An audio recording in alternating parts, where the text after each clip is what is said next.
জগতের সমস্ত রকম দুনিয়াদারি থেকে অনেক দূরে কোনো এক জঙ্গলের মাঝখানে নদী, পাহাড়, পাখিদের ভিড়ে একজন জ্ঞানী ব্যক্তি বাস করত।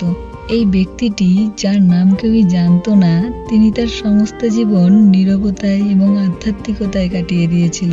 এমনই একদিন দুপুরবেলা সে তার ঘরের এক কোণায় বসে ধ্যান করছিল এবং নিজের ভেতরেই নিজেকে খুঁজে পাওয়ার চেষ্টায় মগ্ন ছিল, যখন একটি মাছি তার গালে এসে বসে। প্রথমবার এক গালে বসার পর উড়ে গিয়ে সে আর এক গালে বসে। জ্ঞানী ব্যক্তিটি এবার একটু বিরক্ত হলেন এবং মাছিটিকে তাড়ানোর চেষ্টা করলেন। মাছিটি তাও না গেলে সে এবার চোখ খোলে। পাশে রাখা তরোয়ালটি হাতে নিয়ে এক নিমেষে মাছিটিকে দুই টুকরো করে ফেলে। কিন্তু অবাক কাণ্ড, দুই টুকরো হওয়া মাছিটি থেকে এবার আলাদা আলাদা দুইটা মাছি উৎপন্ন হয়। ব্যক্তিটি আবার ধ্যানে মগ্ন হয়ে পড়েছিল। এবার তাকে দুটো মাছি অত্যাচার করতে থাকে। সে এই দুটোকেও কেটে টুকরো টুকরো করে ফেলে। তারপর আর ধারাবাহিকতা থামেনি। একটা থেকে দুটা, দুটো থেকে চারটা, চারটা থেকে আটটা। সে এত বিরক্ত তার সমস্ত জীবনে কোনোদিনও হয়নি।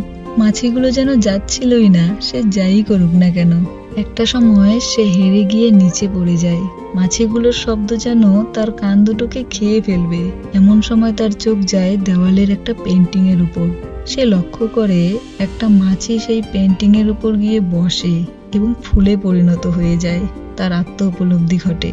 সে বুঝতে পারে যেই জিনিসটাকে আমরা পরিবর্তন করতে পারবো না, সেই জিনিসটাকে আমাদের গ্রহণ করতে হবে।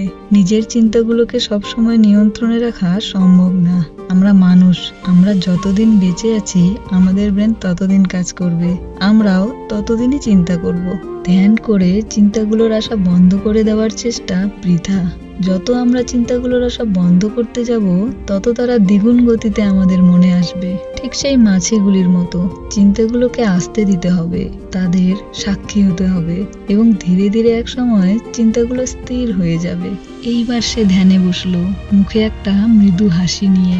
জ্ঞানী ব্যক্তি তো সে ছিলই, কিন্তু প্রকৃত জ্ঞান তো তার আজ অর্জন হলো। মাছিগুলো একত্রে প্রচন্ড শব্দ করতে লাগলো। তার গায়ে, হাতে, মুখে বসলেও সে আর বিরক্ত হচ্ছে না।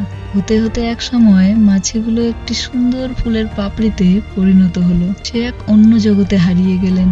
চারিদিকের প্রকৃতি যেন তাকেই আহ্বান জানাচ্ছে। সে স্থির চিত্রে একটি ফুলের পাপড়ি হাতে নিল এবং আবার মেডিটেশনে চলে গেল। এক সময় সে চেতনায় ফিরে আসে, সম্পূর্ণ আলাদা একটা মানুষ হয়ে, এবং হাত থেকে সেই ফুলের পাপড়ি রূপী মাছিটিকে মুক্ত করে দেয়।